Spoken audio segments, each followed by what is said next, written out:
पिछले एपिसोड में हमने देखा था कि कैसे श्वांग श्वांग सभी गुंडों को धूल चटाने के बाद उस टकलू भाई साहब से हारने वाली थी, क्योंकि उनका सर लोहे से भी ज्यादा मजबूत था। पर उनके सो कॉल्ड स्ट्रॉन्ग सर को हमारा बू फेंग फिंगर फ्लिप से ही काफी बुरी तरीके से इंजर्ड कर देता है। फिर हमें पता लगता है कि इन गुंडों को भेजने के पीछे श्याओ का हाथ है, जो कि बू फेंग से बदला लेना चाहता था, इसलिए वो पुलिस बुला लेता है। लेकिन उसी के प्लान पे पानी फिर गया था, क्योंकि पुलिस तो उनके ही गुंडों को पकड़ते हुए उन्हें दबोच लेती है। दूसरी तरफ बू फेंग को लेट हो रहा था तो पुलिस की गाड़ी उसे छोड़ने जाने वाली थी। इस एपिसोड की स्टार्टिंग में दिखाते हैं कि रास्ते में बू फेंग ने उस फेंग नाम के ऑफिसर की गर्दन को ठीक कर दिया था, वो भी अपने एंशिएंट एक्यूपंक्चर मेथड की हेल्प से। वो तो कह रहा था कि बू फेंग सर, आपने तो कमाल कर दिया, मैं इतने सालों से गर्दन की दर्द से परेशान था, मैं कितने सारे डॉक्टरों के पास गया, लेकिन देखिए आपने तो रास्ते भर में इलाज करके मुझे बिल्कुल चंगा कर दिया, आप तो सच में कमाल के डॉक्टर हैं। ये बोलने के बाद वो उसे उसकी जगह पर ड्रॉप कर देता है।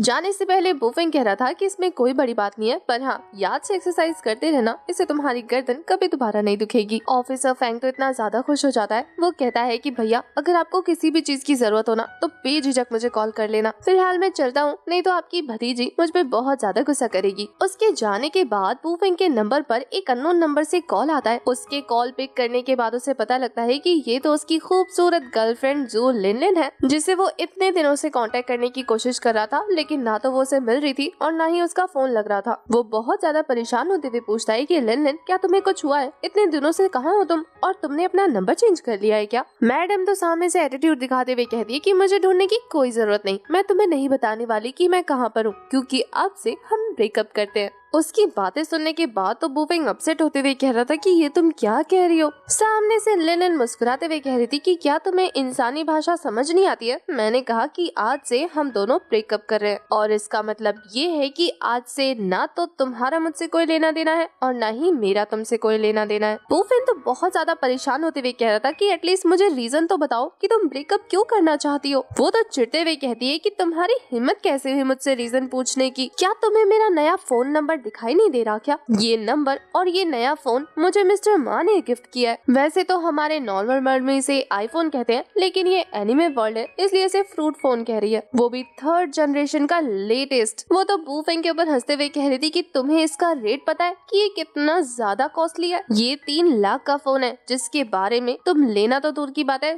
सोचना भी अफोर्ड नहीं कर सकते। तुमने तो कभी मुझे नॉर्मल फोन खरीद के नहीं दिया, फ्रूट फोन खरीद के देना तो दूर की बात है। उसकी बातें सुनने के बाद बू फेंग समझ जाता है कि आखिर ये उसे क्यों छोड़ के जा रही है। वो कहता है कि सीधी सिंपल भाषा में कहो ना कि तुम मुझे पैसों के लिए छोड़ना चाहती हो। वो तो बड़े कॉन्फिडेंस के साथ कहती है कि ये सिर्फ पैसों की बात नहीं है, उसने मुझे शनेल का परफ्यूम गिफ्ट किया है, मुझे लेटेस्ट कलेक्शन वाला लुई विटॉन का बैग भी गिफ्ट किया है, तुमने तो कभी मुझे नॉर्मल रोड साइड बैग नहीं गिफ्ट किया, और पिछले 3 महीनों में मैंने दुनिया के कितने सारे कोने देखे हैं, तुम्हें क्या पता, इतने बड़े बड़े रिजॉर्ट में मैंने अपना टाइम गुजारा है, यहाँ तक कि मैंने प्राइवेट जेट में भी सवारी करके रखी है। उसकी 3 महीने वाली बात सुनने के बाद बू फेंग शॉक होते हुए कह रहा था कि तुम अपने नए रिश्ते में पिछले 3 महीने से हो। ये मैडम तो बड़ी बेशर्मों की तरह कहती कि हाँ, अगर मैं तुम्हारे साथ रहती तो पिछले 3 महीने मेरे हॉस्पिटल के चक्कर काटने में गुजर जाते, तुम्हारी उस होपलेस मदर की वजह से, जिसकी जिंदा रहने की कोई उम्मीद भी नहीं बची। मैं तो बहुत बहुत बहुत ज्यादा खुश हूँ कि हमने ब्रेकअप कर लिया। इस बदतमीज लड़की की ऐसी बकवास बातें सुनने के बाद बू फेंग कहता है कि अच्छा किया ब्रेकअप किया, मैं भी बहुत ज्यादा खुश हूँ। ये बोलने के बाद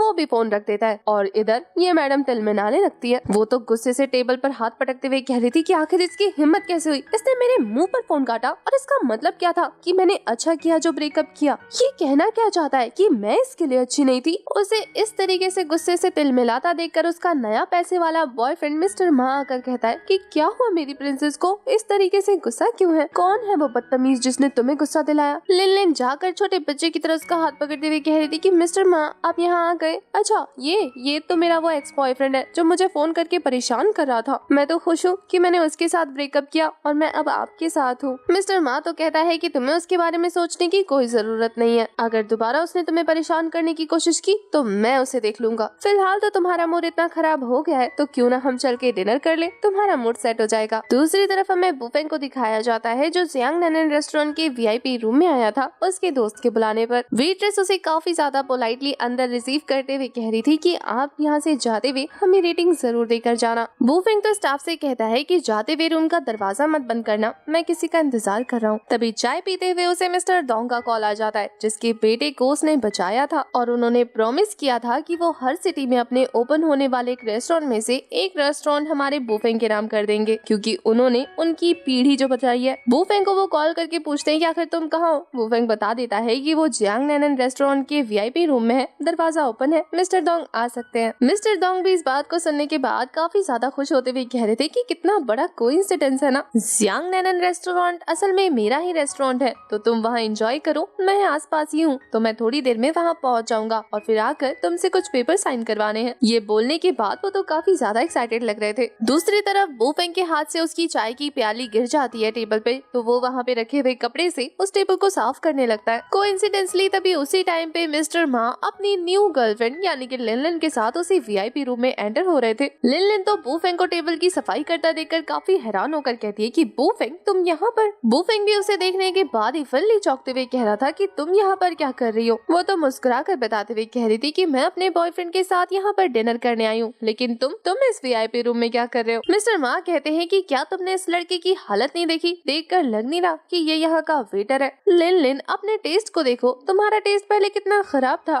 तुमने इस फटीचर को चूज किया था डेट करने के लिए, तभी तुम्हें इतना ज्यादा गुस्सा आ रहा था। अगर तुम्हारी जगह कोई और भी होती तो वो भी इतना ही गुस्सा होती। लिन भी आग में घी डालते हुए कह रही थी कि पता नहीं, मैं उस टाइम पे काफी ज्यादा यंग थी, मेरे दिमाग में पत्थर पड़े हुए थे, जो मैं इस गरीब धोखेबाज की बातों में आ गई। वुफेंग तो उसकी बात सुनने के बाद उसके पास आते हुए कह रहा था कि लिन सच बताना, मैंने कब तुमसे झूठ कहा था, या मैंने कब तुम्हें पटाने की कोशिश की थी। वो तुम नहीं थी जिसे मेजर कोर्स पास करना था, इसलिए वो मेरे पीछे पीछे लाइब्रेरी तक आ गई थी। मुझसे क्लास नोट लेने के लिए तुमने कितने दिनों तक मेरा पीछा किया था, और अब तुम मुझ पर इल्जाम लगा रही हो कि मैंने तुम्हें फंसाया था। क्या तुम सच में सारी की सारी पुरानी बातें भूल गई हो। उसकी इस तरीके की बातें सुनने के बाद तो लिन तिलमिला उठती है। तभी मिस्टर मा बोल उठता है कि आखिर तुम हो कौन जो इस तरीके से एक लेडी से बात कर रहे हो। क्या तुम्हें होटल में ट्रेनिंग नहीं मिली कि किस तरीके से कस्टमर से बात करते हैं। मुझे सर और लेडी को मैडम बोलो। लिन भी खुशी से मिस्टर मा का साथ दे रही थी। ये देखने के बाद वुफेंग कहता है कि अगर तुम्हें होटल के मैनर्स इतने अच्छे से ही पता है तो क्यों ना तुम इस होटल के वेटर के लिए अप्लाई कर दो। मिस्टर मा वुफेंग की इस बात पर हंसते हुए कह रहा था कि आखिर तुम्हारी हिम्मत कैसे हुई शो ऑफ करने की, जब मैं तुम्हें कुछ सिखा रहा हूँ। तो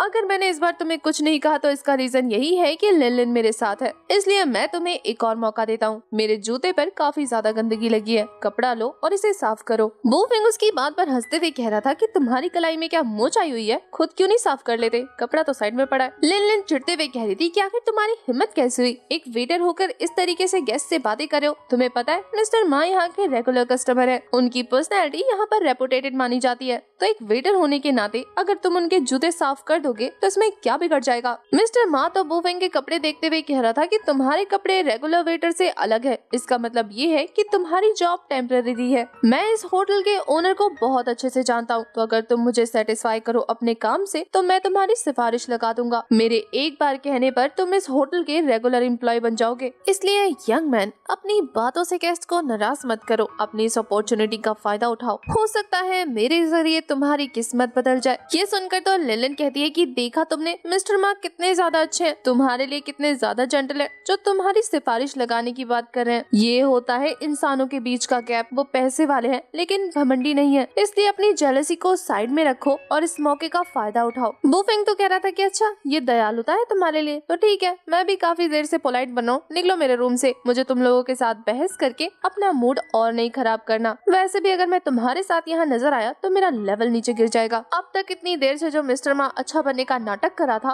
वो अपना असली रंग दिखाते हुए कह रहा था कि तेरी औकात क्या है मेरे सामने बोलने की, जो इस तरीके का एटीट्यूड तू मुझे दिखा रहा है। तुझे पता भी है कि ये रूम मैंने खरीदा है। ये बोलने के बाद वो वुफेंग के चेस्ट पर जोर जोर से पोक करने लगता है। उसके बार बार वुफेंग के चेस्ट पर पोक करने की वजह से वुफेंग भी एक बार उसके हार्ट की नस को दबा चुका था, जिससे बेचारे को काफी जोर से दर्द होने लगता है। इस पर तो वुफेंग कह रहा था कि क्या किसी के चेस्ट पर ऐसे पोक करने में बहुत ज्यादा मजा आता है, अगर करना ही है तो इसकी टेक्निक मुझसे सीख लो, इसे अच्छे से कैसे करते हैं ये मुझे आता है। अपने पैसे वाले बॉयफ्रेंड को दर्द में देखने के बाद तो लिन की हालत खराब हो जाती है। वो जाकर उसे संभालते हुए कह रही थी कि मिस्टर मा खुद को संभालिए। मिस्टर मा तो जोर जोर से चिल्लाते हुए वेटर को बुलाने लगते हैं। वेटर जिसे देखकर ऐसा लग रहा था कि वो इन्हीं की आवाज का वेट कर रहा था, वो फटाफट आते हुए कह रहा था कि क्या हुआ मिस्टर मा, बताइए मुझे। ये वेटर नहीं मैनेजर जांग थे, जिन्हें देखने के बाद मिस्टर मा कह रहा था कि तुम्हारे होटल के ये वेटर कितने बदतमीज हैं, इन्हें गेस्ट से कैसे बिहेव करना है ये नहीं पता। मैनेजर जांग बुफेंग को डांटते हुए कह रहा था कि आखिर तुम्हारी हिम्मत कैसे हुई मिस्टर मा के रूम में आकर उन्हें हिट करने की, अभी के अभी माफी मांगो उनसे। ये बोलने के बाद वो खुद भी मिस्टर मा से कहने लगता है कि मिस्टर मा हमें माफ कर दीजिए, कोई भी एरा कह रहा आपके रूम में एंटर हो गया है, ये हमारी होटल का वेटर नहीं है। बुफेंग तो उसकी बात सुनने के बाद कह रहा था कि तुम यहाँ के मैनेजर हो ना। मैनेजर जांग कहता है कि हाँ मैं यहाँ का मैनेजर हूँ, लेकिन तुम कौन हो और इस तरीके से हमारे होटल के अंदर कैसे घुसे आ गए। बुफेंग तो कहता है कि मैंने और मेरे दोस्तों ने इस रूम को बुक किया है ताकि हम यहाँ पर लंच कर सके। लिनलिन तो कह रही थी कि झूठ बोलने की भी हद होती है, तुम जैसा लड़का जिसका जूता स्टॉल से खरीदा हुआ सस्ता 250 रुपए का, जिसके कपड़े ऊपर से लेकर नीचे तक मिलाएंगे तो भी 1000 युआन से ज्यादा नहीं होगा, जिसकी पॉकेट टटोलेंगे तो कुछ चिल्लर के अलावा सिर्फ 100 युआन पड़े होंगे, तुम जैसा भिखारी इस जैसे रेस्टोरेंट के वीआईपी रूम में खाना खाने आया है। लिनलिन की बात कंप्लीट होने पर मिस्टर मा कहते हैं मैनेजर जांग तुमने सुन लिया ना, ये आदमी यहाँ पर धोखे से घुसा है, तो इसे बोलो कि यहाँ से दफा हो जाए। मैनेजर जांग भी मिस्टर मा की बात पे कह रहा था तुमने सुन लिया ना, मुझे नहीं पता कि तुम यहाँ किस काम से आए हो, अभी के अभी यहाँ से बाहर निकलो वरना तुम्हें निकालने के लिए मुझे सिक्योरिटी को बुलाना पड़ेगा। वुफिंग तो मैनेजर की बात सुनने के बाद कह रहा था कि तुम इस तरीके से यहाँ के गेस्ट को ट्रीट करते हो। मिस्टर मा कहता है कि तुम जैसा गरीब यहाँ का चाय अफोर्ड नहीं कर सकता तो इस रेस्टोरेंट का गेस्ट कैसे हो गया। वुफिंग का कहना था कि तुम्हारी हरकतों ने मुझे इफेक्ट किया है, तो अब मैं इस चीज की शिकायत करूंगा तो तुम्हें इफेक्ट होगा। मुझे मिस्टर डोंग को कॉल करके बताना ही होगा कि यहाँ की मैनेजमेंट बहुत ज्यादा बकवास है। ये बोलने के बाद वो तो आराम से चेयर पर बैठ जाता है और मैनेजर जांग को लग रहा था कि अब ये यहाँ से नहीं हिलेगा, इसलिए वो सिक्योरिटी को इन्फॉर्म करके कह रहा था कि यहाँ पर एक बदतमीज इंसान बैठा हुआ है, उसे यहाँ से बाहर लेकर जाओ। जैसे ही गार्ड अंदर आता है वो कहता है कि ये रहा वो बंदा, इसे धक्के मार के बाहर निकाल दो, दोबारा ये इस होटल में नजर नहीं आना चाहिए। जैसे ही वो बंदा हमारे बुफेंग को हाथ लगाने जाता है उतनी ही देर में मिस्टर डोंग एंट्री लेते हैं। मिस्टर डोंग अंदर आते हुए कहते कि किसकी हिम्मत हुई जो मेरे फ्रेंड को यहाँ से धक्के मार के बाहर निकाल रहा है, अगर उसे हाथ लगाने की भी कोशिश की तो मुझसे बुरा कोई नहीं होगा। मिस्टर डोंग को वहाँ देखने के बाद तो मैनेजर जांग का पूरा रवैया चेंज हो जाता है। वो काफी ज्यादा पोलाइटली कह रहा था कि बॉस आप यहाँ पर। मिस्टर डोंग काफी ज्यादा गुस्से में मैनेजर जांग से कहते हैं कि क्या हो रहा था यहाँ पर। मैनेजर जांग कहते हैं कि बॉस मैं आपको डिटेल में शुरू से लेकर अब तक सारी बातें बताता हूँ। ये जो बंदा चेयर पर बैठा है ना, ये धोखे से हमारे रेस्टोरेंट में घुस गया और हमारे वीआईपी कस्टमर को बैडली ट्रीट करने लग गया। जब हमने इसे बाहर जाने को कहा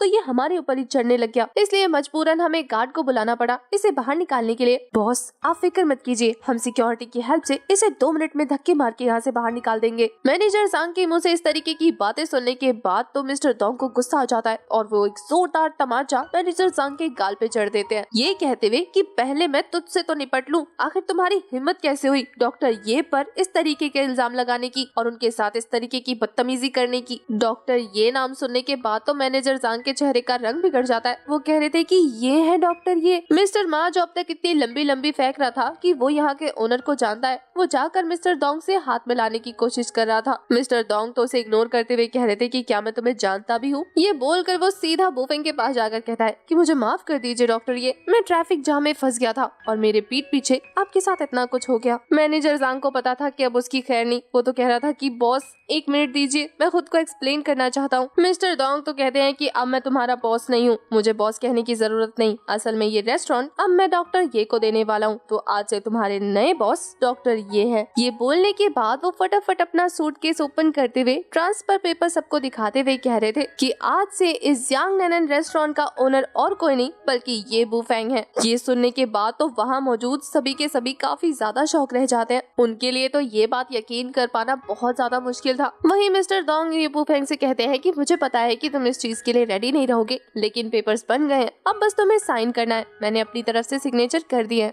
वैसे तो बुफेंग इस रेस्टोरेंट को एक्सेप्ट नहीं करता, लेकिन अब उन्हें इन सबको सबक जो सिखाना है जो थोड़ी देर पहले उसकी इंसल्ट कर रहे थे, इसलिए वो खुशी खुशी इन पेपर्स पर साइन करके यहाँ का नया ओनर बन जाता है। अब बुफेंग ने पेपर्स पर सिग्नेचर कर दिए थे तो वो ऑफिशियली इनका नया मालिक बन गया था। तो मैनेजर जांग अपनी नौकरी बचाने के लिए जोर जोर से खुद को थप्पड़ बजाते हुए कह रहे थे कि बॉस मुझे माफ कर दीजिए, मैं अंधा था, बेवकूफ था जो मैंने आपकी इतनी ज्यादा इंसल्ट की। वो तो कह रहा था कि बॉस सारी मेरी गलती है जो मैंने आपकी बातों पर ध्यान नहीं दिया, प्लीज मुझे माफ कर दीजिए, मुझे जॉब से मत निकालना। बुफेंग ने पेपर साइन करके मिस्टर डोंग को वापस दे दिया था। मिस्टर डोंग बुफेंग को देखने लगते हैं कि अब वो एज अ बॉस होने के नाते मिस्टर जांग के साथ क्या करने वाला है। बुफेंग तो वहाँ मौजूद सभी के चेहरे की तरफ देखते हुए कह रहा था कि तुम्हें मुझे बॉस बुलाने की कोई जरूरत नहीं, मुझे इतनी ज्यादा रिस्पेक्ट शो करने की भी कोई जरूरत नहीं, क्योंकि आज से तुम यहाँ के कोई मैनेजर नहीं हो, मैं तुम्हें फायर करता हूँ। ये बात सुनकर तो मैनेजर जांग के पांव तले जमीन खिसक जाती है। मैनेजर जांग को तो यकीन नहीं हो रहा था कि जिन्हें वो अभी गरीब समझ रहा था वो मिनटों में उनका मालिक बन गया और उन्हें उनकी नौकरी से लात मार के निकाल दिया। वहीं मिस्टर मा और लिन के चेहरे का तो रंग ही उड़ जाता है। वो इतने ज्यादा हैरान थे कि अगर ये चीज उनकी आंखों के सामने नहीं हुई होती तो वो यकीन ही नहीं करते। उन सभी के इसी शॉकिंग रिएक्शन के साथ ये वाला एपिसोड हो जाता है खत्म।